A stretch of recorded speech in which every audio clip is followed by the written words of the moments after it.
இன்னைக்கு நம்மளுடைய கிச்சன் கேபினெட்ல சிறப்பு திரைப்படம். பாஜகவின் நன்றி தெரிவிக்கும் கூட்டத்தில் பேசிய வானதி சீனிவாசன் அவர்கள்.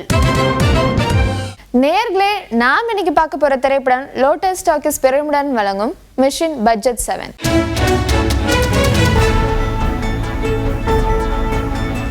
நாடாளுமன்றத்துல தாக்கலான பட்ஜெட் பத்தி உலகமெல்லாம் விவாதங்கள் நடக்க அதே ஒரு படமா எடுத்திருக்காரு இயக்குனர் கருத்து கந்தசாமி.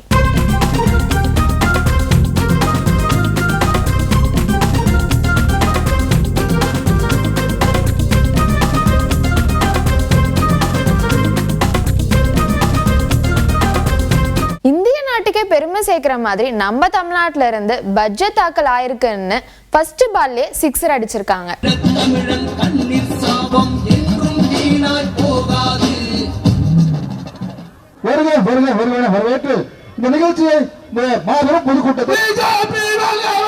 தேசிய மகளிர் அணி தலைவரும் எம்எல்ஏவுமான அன்பிற்கும் பாசத்திற்கும் உரிய அக்கா திருமதி வானதி சீனிவாசன் தமிழகத்தை சார்ந்த ஒரு பெண்மணி இன்று ஒரு வரலாற்று சாதனையை அகில இந்திய அளவிலே நிகழ்த்தி காட்டியிருக்கிறார்.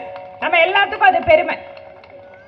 என்ன வேற ஏதோ நாட்டுல அங்க தேர்தலில் போட்டியிடுறவங்க எல்லாம் தமிழர்கள் தமிழர்கள் அப்படின்னு எல்லாரும் பெருமிதமா கொண்டாடும் போது நம்ம ஊரை சார்ந்தவங்க இன்றைக்கு ஒரு சரித்திர சாதனையாக உலகத்திலேயே மிகப்பெரிய ஒரு ஜனநாயக நாட்டில ஒரு நிதியமைச்சராக தொடர்ச்சியாக 7 முறை ஒரு பட்ஜெட்டை தாக்கல் செய்வது என்பது ஒரு வரலாற்று சாதனை.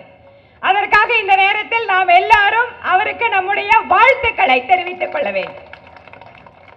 கிராமங்களை எல்லாம் விட்டுட்டு எதற்காக மக்கள் டவுன் பக்கம் வராங்கன்னு இஷ்டோ கண்டுபிடிப்ப எடுத்து சொல்லியிருக்காங்க.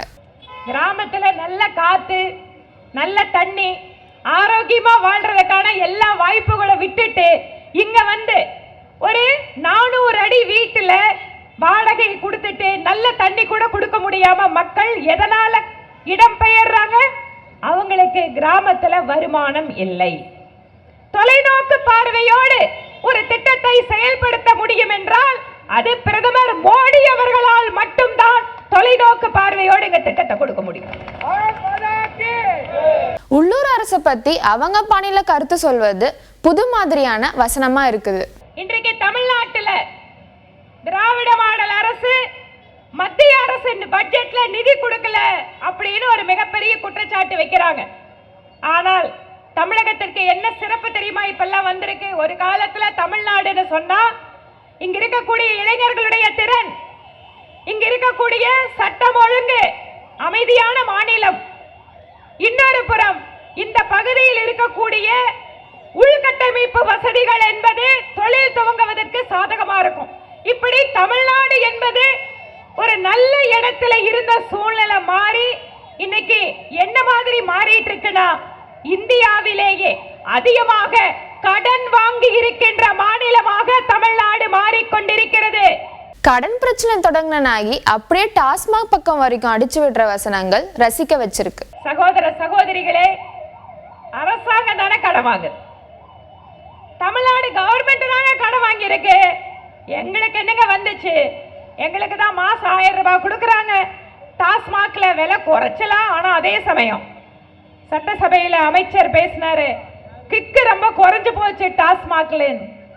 ஒரு அமைச்சர் பேசுறாரு, டாஸ்மாக் சரக்குல கிக்கு குறைஞ்சு போச்சாம். மொத்தத்துல மிஷன் பட்ஜெட் 7 வசனங்களை நம்பி. நாற்கரப்போர் அப்படிங்கிற படத்துடைய ட்ரெய்லர் இன்னைக்கு ரிலீஸ் ஆயிருக்கு. இந்த படத்துல லிங்கேஷ், அபர்ணதி, சுரேஷ் மேனன் இவங்க எல்லாம் நடிச்சிருக்காங்க. அபர்ணதி அவர்கள் நமக்கு முன்னாடியே தெரியும், இருகப்பற்று போன்ற படங்களையும் நடிச்சிருக்காங்க. அதே மாதிரி லிங்கேஷ் அவர்களும் இதற்கு முன்னாடி சில படங்கள் பண்ணியிருக்காங்க. இவங்க 2 பேர்த்தோட பேர்ல இந்த படம் வந்து ரிலீஸ் ஆக போகுது. கேரா அத்வானி அவர்களுடைய பர்த்டேவை முன்னிட்டு கேம் சேஞ்சர் படத்துல இருந்து அவங்களுடைய ஒரு போஸ்டர் ரிலீஸ் பண்ணியிருக்காங்க படக்குழுவினர். கேம் சேஞ்சர் படம் அப்படின்னு சொல்லும் போதே பேன் இண்டியா மூவி நிறைய லாங்குவேஜஸ்ல சூப்பரா தயாராகி வந்துட்டு இருக்கு அப்படிங்கறத நம்ம நிறைய முறை கேள்விப்பட்டிருப்போம். ஏன்னா சங்கர் அவர்களுடைய இயக்கத்துல ராம் சரண் அவர்கள், கேரா அத்வானி அவர்கள் எல்லாரும் இந்த படத்துல நடிச்சிருக்காங்க. பிரம்மாண்டமா தயாராகிட்டு வருது, பொறுத்திருந்து பார்ப்போம். இன்னைக்கு கிச்சன் கேபினெட்ல நிறைய சுவாரஸ்யமான விஷயங்களை நீங்க பார்த்திருப்பீங்க அப்படின்னு சொல்லி நாங்க நம்புறோம். இதே மாதிரி திங்கள் முதல் வெள்ளி வரை இரவு 9:30 மணிக்கு நம்மளோட புதிய தலைமுறை தொலைக்காட்சியில கிச்சன் கேபினெட் நிகழ்ச்சியை மறக்காம பாருங்க. நன்றி, வணக்கம்.